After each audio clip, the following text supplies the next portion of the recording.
ushigwe hejuru muri iri koraniro, reka uhimbazwe muri iri koraniro kubw'ibikorwa biteye ubwoba wakoze, wewe utamenyerwa, wowe ufite inzira nyinshi kugira utwihishurire, ucepfa ugaca haruguru ugaca hirya, ntitukumenyera wa muri mushasha ku buzima bwacu.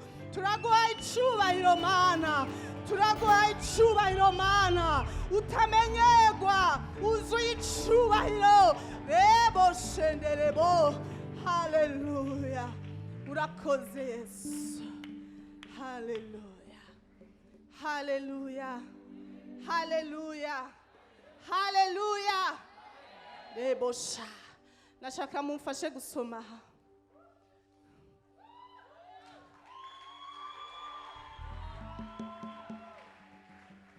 Abahabona mufashe gusoma.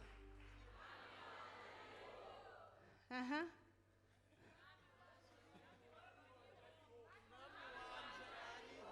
Haleluya. Oh, reboshe, umwami wanje ariho. Haleluya. Umwami wawe ariho. Umwami wanje ariho. Umwami wacu ariho. Haleluya. Hari igihe Satani yihenda ko ari we mwami, ariko iki gitondo nje kumumaramaza kuvuga ngo umwami wanje ariho. Haleluya, haleluya, haleluya.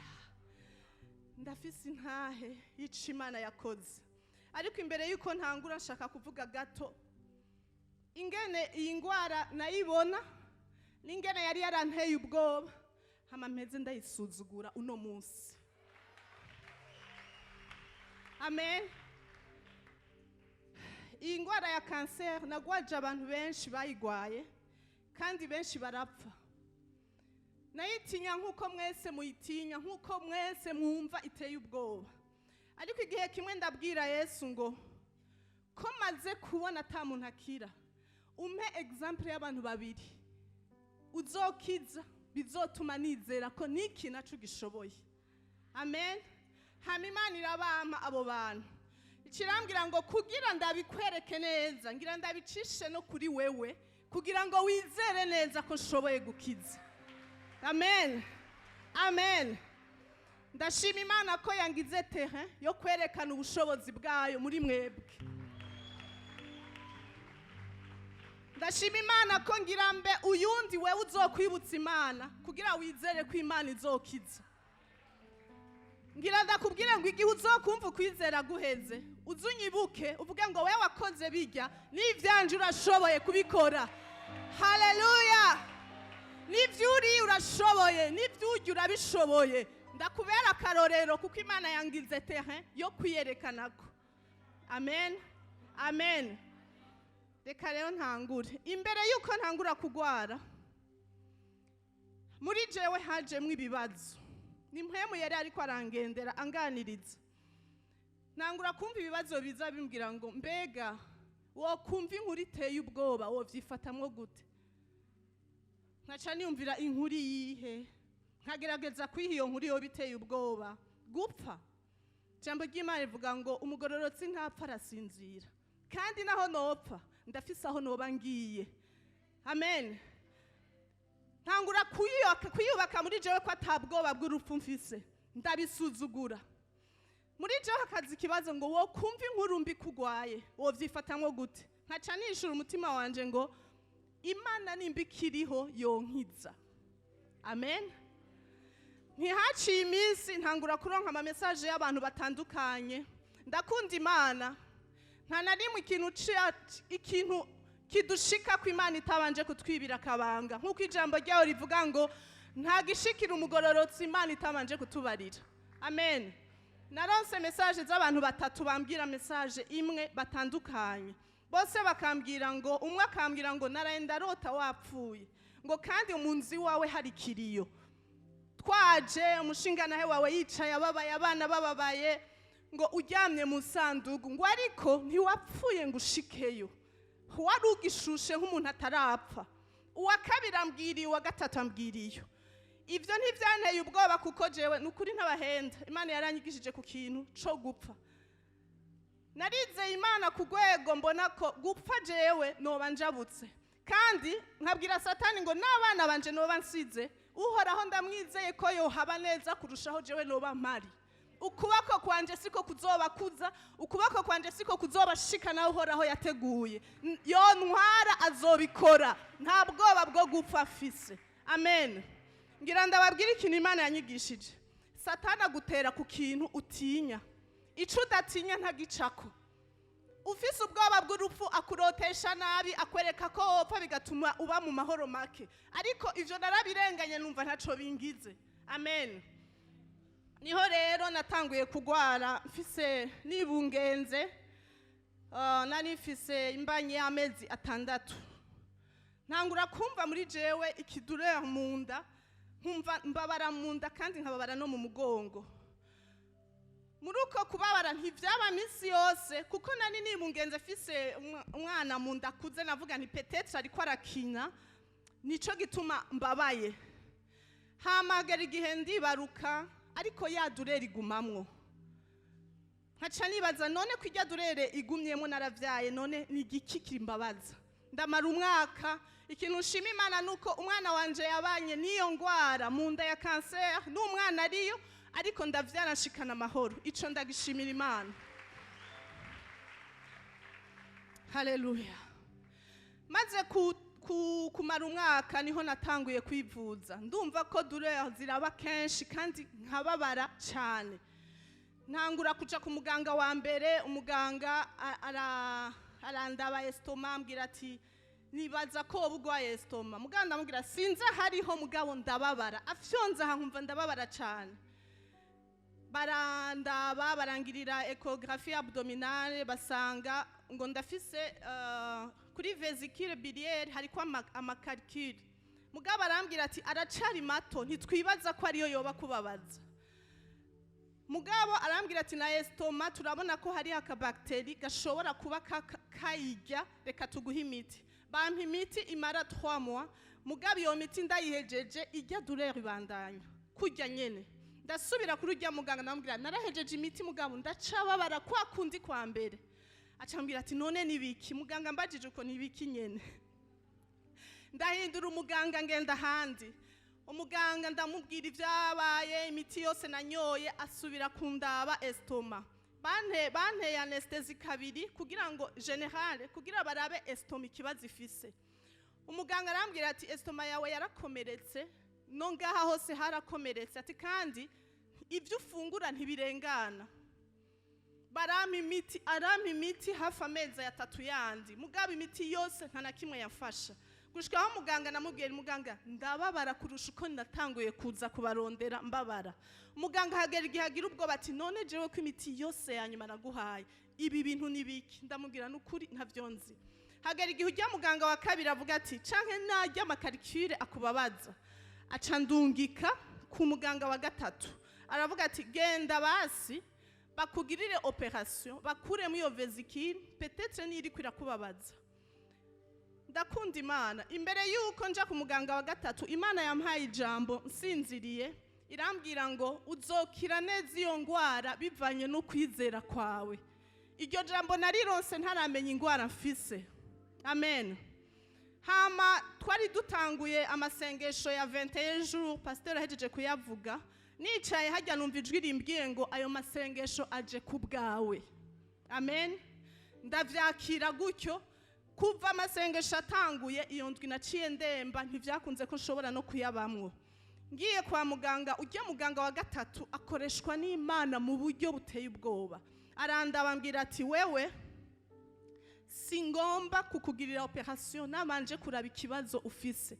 Ati d'après ivyo umbwiye byose ntibijanye na eta ndakubonamwo. Nari ndemvye bimwe ntashobora kwicara ngyama imbere yiwe kuko nari maze 2 semaines atakintu ufungura. Naragwaye ku buryo ibintu byose gufungura narinda kubigarura. Hagera igihe ndabiheba, ndamara igihe n'amazi ndayanyoye ntarengane agaruka, niho vyanse nshika kwa muganga. Nari maze guta 21 kilo muri 6 mois. Umuganga mbonye aravuga ati uheruka gufungura ryari? Umushinga nahe wanje niwe yishura twari kumwe. Aramubwira ati amaze indwi 2 adafungura. Dr acavuga ati mbere yuko tubandanya kuvugana ngo dagutware muri urgence bakugaburire babanze bagusubizemo ingufu kuko umerewe nabi ngene ndiko ndakubona. Ndagenda n'amadurere yari menshi amwe ntashobora kwigumya nguma nkoma induru. Barantwara bantera amasupasifo nari naranyoye amantidurere menshi ku buryo hageze igihe antidurere zidafata. Haca hagera igihe banyenjekta amasupasifo ngira nkangahe ku munsi. Nirigwa ngaho barangira ama examen yose barabura ikintu na kimwe. Dr arambwira ati ndesize kuja mu bitaro. Ati kandi ntuzofungura ikintu na kimwe gushika igihe nzokubarira. Hama arambarira ati icanyuma ngira ndagutume scanner turabe kuko sinumva etanda kubonamwo ingene turiko turabura ikintu gwaye. Baca barantuma scanner ca yerekana ko inteste yanje ifatanye n'iyindi zinjiranyemwo. Aca arambwira ati birashoboka ko yovamwo reka turindire gushika lundi hari kwa gatanu. Mugabo iyo lundi igeze nta na kimwe vyatanze. Dr aca arambwira ati ndagushize kuri programme ya lundi ya operation. Iyo dimanche ndabonana n'umu anesthésiste vyose barantegura ko lundi ninjira muri bloc. Ikintu nshima Imana ico gihe cyose isengesho ryanje ryari rimwe. Nabwira nti Imana werekane ingwara ngwaye kuko narumva ko ingwara itabonetse ndiko ndapfa nico kintu kigira kinyice. Nani mfise ukwizera ko Imana ikerekana ingwara ishaka ibikomeye gute irakira. Mugabe itabonetse ari urupfu rwanje ruri. Ndasenga navuga Mana ndagusavye werekane ikibazo kiri mu nda. Urumuco murika aho abaganga batariko barabona. Le dimanche ikindi Imana yankoreye urabona bucuja muri bloc umuntu afise ubwoba yorara adasinziriye. Niryo joro rya mbere nasinziriye itiro ntari bwasinzire kuva ntangura kugwara. Kandi n'amahoro 100%. Umutima wanje utekanye. Imana ima gutekana muri ico kibazo kandi nzinduka nziko nja muri bloc. Amen. Ico ni gikorwa Imana yankoreye kuko iyo tansi iduga kubera ubwoba ntaco bari gukora. Mu gatondo baraza baranjana. Turiko turagenda nabwiye umutima wanje navuga ni mutima wanje. Niyihe ndirimbo ufise ubunyene.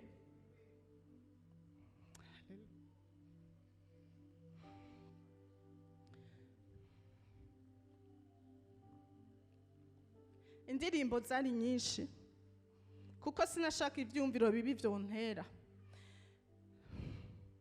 Navuze nti Imana ndazi kunkunda kandi turi kumwe. Isengesho nagize ni rimwe navuze nti Imana iminsi waharuye mu kuboko kwawe urayizi. Akaba ari ngaha waharuriye ko nzohereza ubuzima unyakire. Atari ngaha naho ntihagire erreur nimwiba umuganga numwe ntiyihende byose bigenda amahoro ingwara ize kuboneka. Nca ndagenda banyinjije muri bloc saa 3 navyutse 18h niho bahejeje operation. Yabaye operation igoye ku buryo umuganga yambwiye ko vyabaye ngombwa ko bongereza dose ya anesthesie kugira bitonde barabe vy'ukuri ikibazo gihari.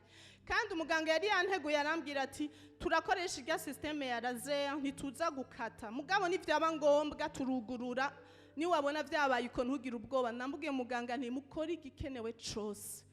Niteze ko Imana ibereka ikibazo mfise. Bahejeje operation namaze nk'iminsi 2 muri reanimation.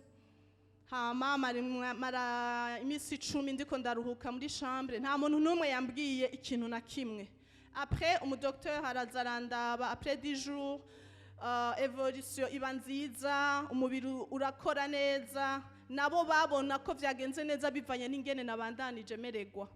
Umuganga arambwira ati imbere yuko ntaha asohora abantu bose turi kumwe aca arambwira ati nta muntu numwe ngaha zico ndiko ndakuvura. Ati nagira ndakubarire ko operation yawe yari teye ubwoba mu buryo tutokubwira. Ati twasanze mu nda yawe wari ufise ibivyimba 3 tumeur 3. Ati ntituzi kirimwo twapimye twarungitse badupimire barabe après 2 semaines tuzoguha resultat uzogaruke. Nca ndataha ndaruhuka ndasubira après 2 semaines. Tumuhaye resultat yari yatubwiye aho tuzitora. mbona guma arabahindukiza, ndabona ko bimunaniye kutubarira. Aca arambwira ijambo yambwiye ngo courage madame, ati twasanze harimo cancer. Arambwira ati rero ni vyiza ko wogenda mu Rwanda bakugirire ikintu bita chimiothérapie. Ndababwira ikintu, ya jambo Imana y'amajyambere ngo wokumva inkuru mbi wogira iki. Sinagize ubwoba bw'ingwara kuko navuga ahubwo kwibonetse ngira nkire. Ikintu canshavuje cangoye kwakira ni ingene ngira mbandanye kwivuza, nari maze umwaka wose nivuza. Ambwiye ko ngira nje mu Rwanda na operation bikiri mbisi, vyarangoye kwakira, numvise no koma induru. Ariko turataha hari avant midi, ngira ndababwire ko iyo musi wose nta jambo na rimwe navuze, ijoro ryose nta jambo navuze. Nagiye kuvuga mu gatondo, pasteur anyandikiye aka message, ndamuvuga yihangana. Yaranyandikiye ambwira ngo Fara, ngo naraye numvise amakuru yawe, ngo naraye ntasinziriye, ariko navyutse gusenga, niyemeje kwambara impuzu y'intambara gushika bihindutse.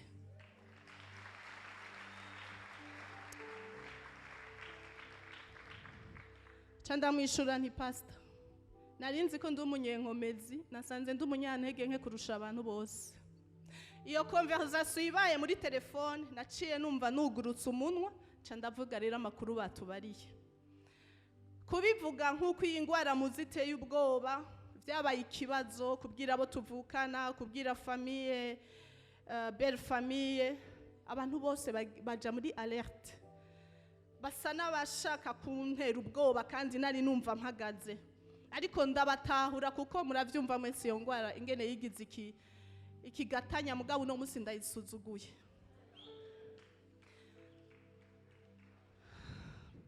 Batangura kugira ubwoba, nyaruka ja mu Bubirigi, Jiburaya, ja mu Rwanda, agira iki. Ndababwira tekana, Imana yagiye he ubu nyene, kuko ndababwiye inkuru Imana iciyija he. Tekana, nije nabatekanisha. Ikintu nshimire, ndashimira umushinga na Imana yampaye, atekanye kundusha. Nukuri numugabo wo kwizera. Ndamuravye etarimwo naca numva nanje mpagaze, amfashije kwizera, tuduga mu kwizera. Ntiyashotse avuga, asanzwe yivugira make, aratekana. Ndashima Imana no kubwa pasteur, kuva amenye inkuru yaranyikoreye gushika uno munsi.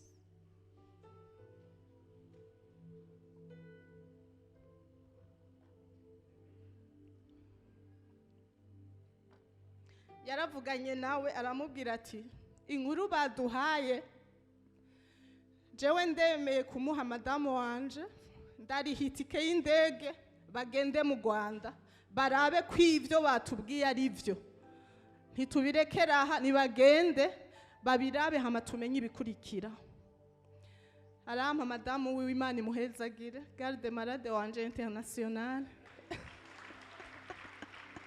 Umumama mwiza cyane, yanyinjije mu ndege atavyonzi, yankompletera ibintu byose atavyonzi, yafata imizigo yanje yose, jewe ndi muri igisebe kikiri kibisi atakintu ushoboye kwishoboza. Imana imuha umugisha.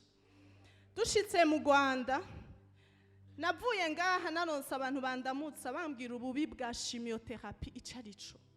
Mva ngaha nizeye ko jewe ntazoyijako, ndavuga nivyo je ntituzohura navyo, ndazi ko ngiye mu Rwanda bazosanga vyaraheze.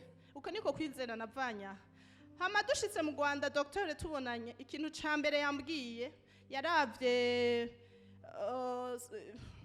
rapport médical tumuzaniye, andamubwiye nke byose ingene nagwaye, acarambarira ati operation yagenze neza d'après ivyo mbona, ati ariko tutaravugana ikintu na kimwe, ntaragutuma scanner ngo ndabe après operation, utegerezwa gukora ikintu bita chimiothérapie.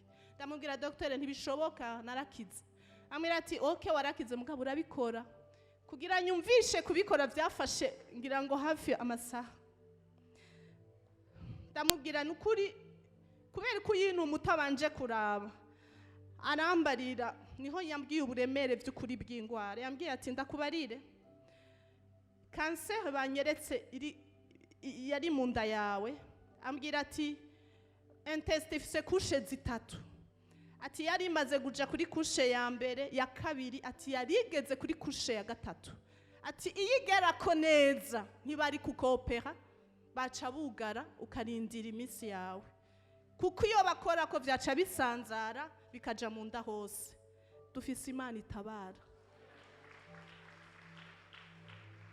Iyo myaka yose n'uguteba nja ku baganga batari bo, niyo riske biguma biduga, Imana ibona aho tutabona.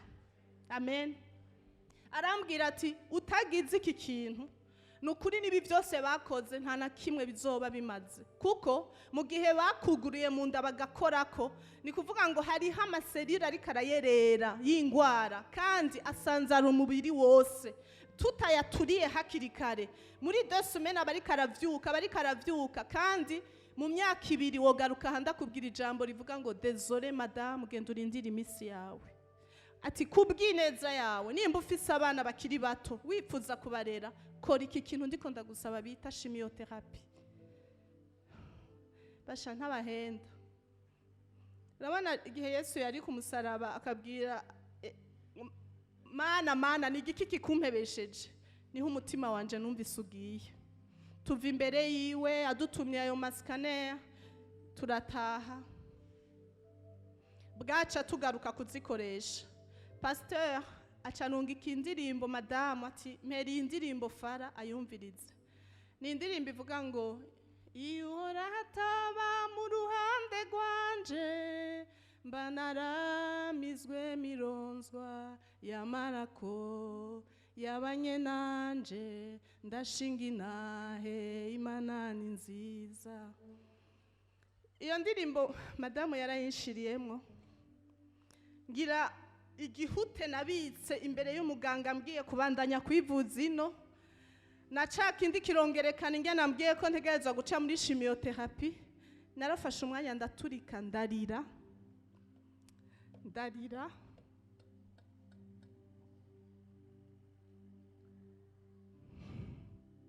hama ndaruhuka.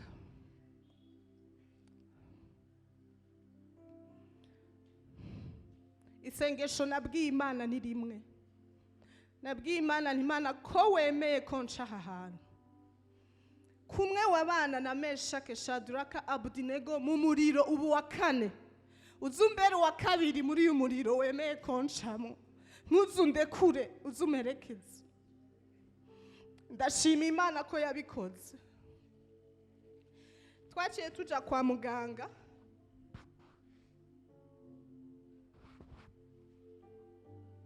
turamwereka resultat ya scanner. Muganga aravuga ati ibyo tubona gushika ubu nta kintu tubona mu nda, ati mugabo scanner hari utumilimetre iterekana, utwo nitwo burozi, utwo nitwo tubi, kandi tutaduturiye nta dute turimwo, dukura ku muvuduko tudakontrola.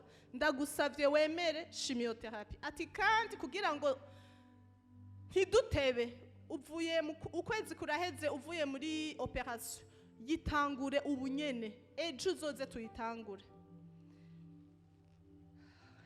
Numva namaze kwemezwa, candaza turayikora. Ndashima Imana ko nasanze itanturiye, bari barambwiye ko amaboko azosha, barambwira ingene bizogenda, afise ubwoba, mugabo mbona uwo musi turatashe ndaharenganye. Mugabo umuganga yarambwiye amaefe ya chimio, yarambwira ati ico bita chimio rero ni imiti tugutera iturira ingwara, igaturira n'abasoda bose mu mubiri, ikintu cyose gikora turaturira. Ati rero uzogira ikibazo ca immunity iri hasi, kuko tuzoba twaturiye nyene. Kandi arambwira ati utegerezwa kugira 12 séances kugira ngo dushobore kumara neza ubwo bumara buri mu mubiri bwawe, mu mubiri wawe wa cancer. Ndamusaba kubera iki tutogira 4 3. Arambwira ati reka ndaguhe cure ikwiye kugira ngo tube sûr ndakuvure neza. Ya mbere turayikora, mbona bigenze neza, turataha, izindi tuzikorera ino. Mu maefe yambwiye narayabonye, arambwiye ati munda bizomera nabi, imishatsi uzovako mu nda bizocangana vrema uvyitegurire. Hama tuje ino ngira Imana ndonka abaganga beza cyane, Imana ibahezagire, sinzi ko bari ngaha. Baranyakira, seanse ya kabiri ndayishikiramwo, ya gatatu, ya kane, ya gatanu ngira insanganya. Iyo miti ni miti nihenze ni nka serum 7 canke 6. Harimwo ubwoko bune buturira, hama hari uturira wa nyuma usaba ko bawushiramwo 24 heures, imara imwe mu mwanya munini kugira ngo bashobore umubiri ushobore kuresista uwo muriro. Umunsi umwe njyamye ndi kumwe n'umuntu turi tumugarde malade wanje, shiduka wa mutumara 24 heures uhezemwo muri 15 minutes. Iyo sanganya yari iteye ubwoba ku bantu bazi iyo miti. Vyabaye ari mwijoro, ndabwira umuntu turi kumwe ni umviriza jewe ndamahoro impishuka nifuke nawe ryama. Yari yadasinziriye ndaba. Mu gatondo tubibwiye abaganga baje, baragize ikibazo gati ivyo bintu tubwiye birabaho, kuko bari bazi iyo miti yariyo. Ndavuga nti Imana nizigama kandi hataragera ko umuntu apfa ntapfa. Amen. Ico gihe ku mugoroba ndataha, wari umunsi wa nyuma. Ama efe nabonye sinobabwira ubwoko bwayo. Nararyamye kuva iryo joro gushika saa 7 13h yo ku murango. Nagize itiro nk'iry'umuntu ari muri koma. Ndi jenyene muri chambre, umushinga nahe yagiye ku kazi. Ndasinzira itiro vyanka ko mvyuka. Sinzi ngene ubwenge buje gato, ndavuga nti nge nje muri douche nisuke kwa amazi numve ko nogira inguvu. Ndagenda muri douche, mvuyeyo ngiye muri salo kugira mfungura akantu. Numva ndiko ndasha mu mutwe, ndiko ndasha mu mapumo, ndiko ndasha mu nda, mera nk'umuntu yanyoye acide. Numva ndiko ndasha gusha. Ndavye gutya ikiyo sanga ururimi rurirabura, mu kanwa ibikomere. Iyo aksida ikiba mbere yuko ntaha, abaganga kugira bashobore kunsova banteye imiti yo kumfunga inda, kuko bari bazi ko umuntu ari kuri chimiothérapie agize ikibazo ca diarrhée agiramwo. Avec iyo aksida rero baranyugaye bishoboka.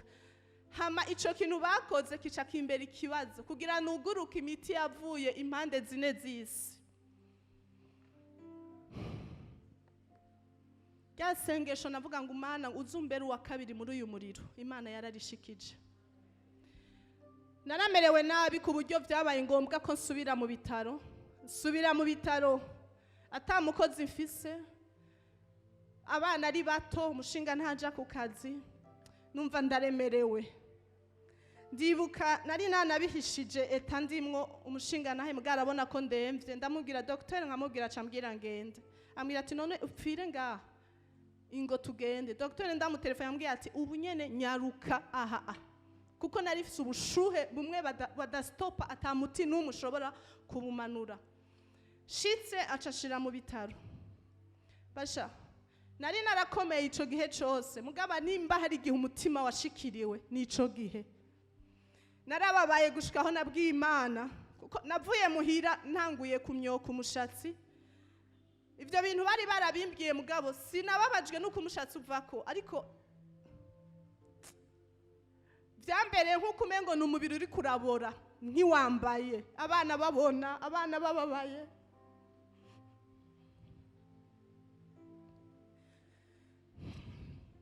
Ndasenga, ndarindira uwungwaje arasinzira, naye numva ashaka kuvugana n'Imana turi babiri. Ndavuga Yesu inkomezi ziraheze. Ijambo rimwe navuga Yesu inkomezi ziraheze, Yesu biranse, Yesu shoboza, Yesu urihe, Yesu ndamuhamagara. Ijambo yanyeretse nasomye muri Bible, nuguruye gutya cyangwa kuri rya jambo Yesu ariko arabatizwa, ijwi riva mu ijuru rivuga ngo uri umwana wanje nkunda ukampimbara. Imana imiryo jambo ravuga ngo ndagukunda kandi urampimbara. Imaze kuma iryo jambo naciye numva inkomezi zigarutse. Amen. Ico gihe byaramereye nabi, umwe mu baje kunsuza arambwira ati Fara, ndakurondera umuntu aze kukumwa kuko byaranderanja kubona ngiruka umushatsi aho ndyamye hose umushatsi usigara ku gitanda. hama bamaze kumwa ca numva ndagiye muri etat normal. Jambo ry'Imana riravuga ngo tuzoca mu muriro, ntuzoturengera, ntuzotumara, ariko uraturira. Ariko ndashima Imana ko muri uwo muriro yabanye nanje, ntiyandekuye. Amen. Mu nyuma ndataha, imiti ndashobora kuyironka yose, uretse ko hari igihe wahera kare, ico gihe nkagira agaprobleme nkaca nsubira mu bitaro. Mu nyuma rero niho umuti wa nyuma wa wundi, oya sinari bwawushikira urya, umuti umwe uranyanka muri ya yindi iturira ingwara. Umuganga arambwira ati Imana ishimwe ko uyu muti ukwanse duhejeje seanse ya nyuma. Ati yuba kare byari kutugora kuko ni uyu muti nyene uri kuraturira. Rero Imana yaramperekeje mu maseanse 12 mu mpera amashimana.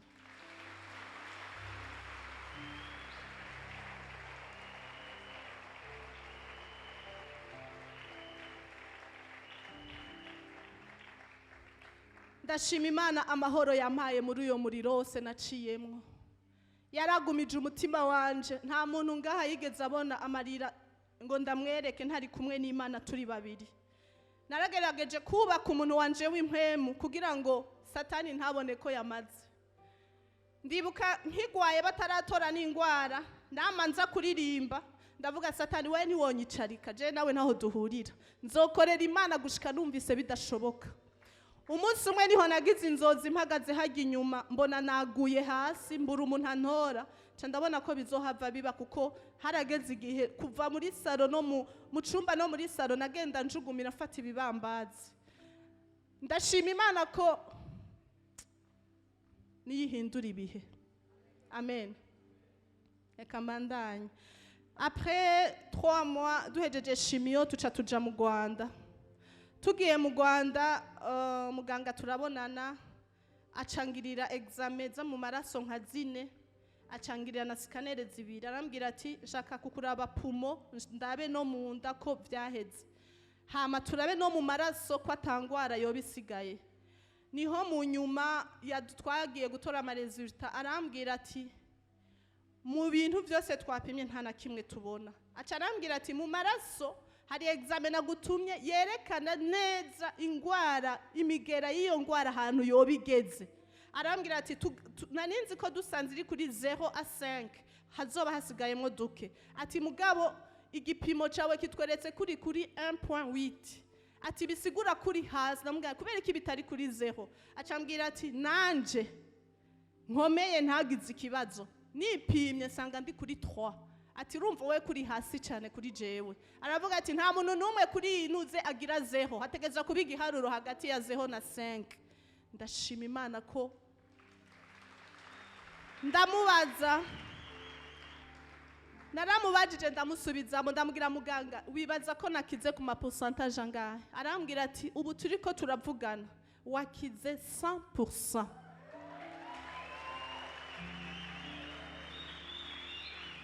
Ati nta kantu na gato kari mu mubiri wawe. Ati nakubwiye ko je ndi kuri 3 uri kuri 1. Bopima ahubwo nije bopima we urakomeye. Acambwira ati mugabo tuzobandanya ama controle après 3 mois tuzogusurveiller gushika ku myaka 5. Ati mugabo gushika ubu warakize 100%. Ndashima Imana ico yakoze.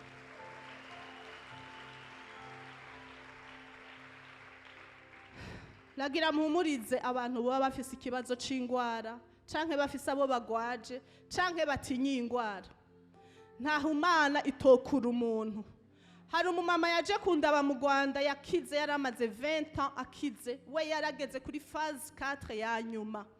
Arambwira ati ngira ndakubwira ngo uru rugendo utanguye nugo kwizera, kandi kwizera ntujana n'uyundi umuntu, ni wewe n'Imana. Arambwira ati uzubwire Satani igihe uzogira ubwoba ko kubaho k'umuntu suko Satani asamaye suko amugiriye ikigongwe, nuko Imana yemeye kwabaho. Ibi twica tubisitarako biri ku nzira yacu, ariko uhora hatarekuye nta na kimwe kidushikako. Uwo mumama yarankomeje mu kwizera, kandi numvise amajambo yambwiye yaramperekeje iki gihe cyose. Nagira ndakubwire ngo kubaho kwawe kuri mu maboko y'Imana. ubwoba si bwo butuma tubaho, ahubwo bugushira mu kibazo, ariko tumwizigire ko intambara zacu ashoboye kuzigwana 100%.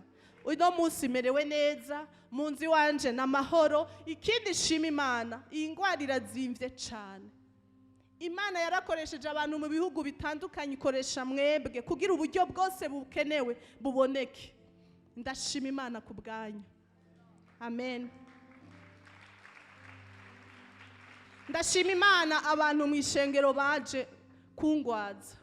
Nta muntu tuvukana yigeze arara n'umunsi umwe ku bitaro. Barapanze amazamu, uwirigwa, urara, izi seanse zose 12.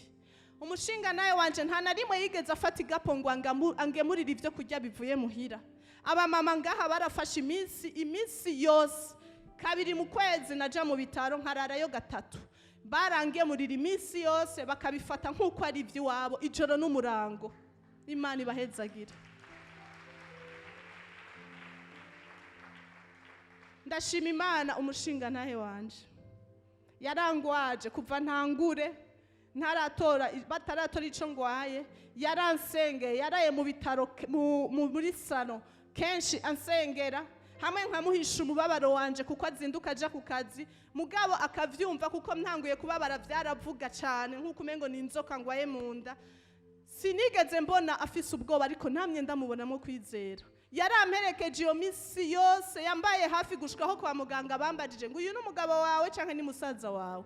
Ntiturabona abantu bakundana nkamwe. Ndamushimira ico yankoreye. Imana imuhezagire. Uwundi shimira ni pasteur by'umwihariko n'umuryango wiwe. Nukuri mwarambaye hafi, sinse amajambo novuga. Harageze igihe mvuga ni umengo ndi umwana wiwe canke turavukana. Arabwira pasteur ngo arabwira mama pasteur ngo rega Francine ngo n'umwana wacu tutegezwa kumukurikirana gushika iyi ntambara izohere. Ndeka mvuga akantu yavuze. Ni mama pasteur yakanye bibanga ntaca kugira. Yarabwiye Imana umusa mbona ururimi rwirabuye. Arabwira Imana ngo Mana nimba ndagukorera uzundinde guhamba ujya mwana. Ndashima Imana ko yakwishuye. Byanyeretse ingene azi kwikorera intama ziwe. Imana izobiguhembere. Mama pasteur Imana iguha umugisha.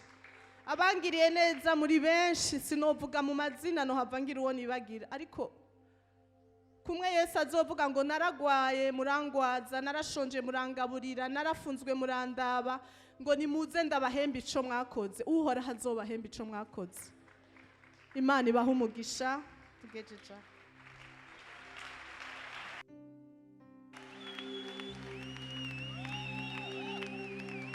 amashimeshe ku Mana yacu.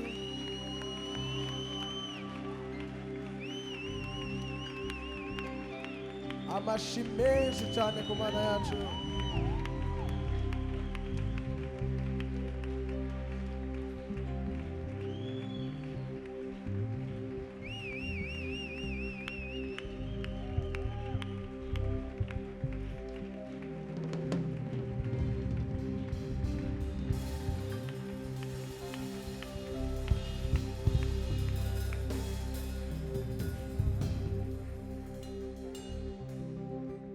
Umutima wanje wuzuye indirimbo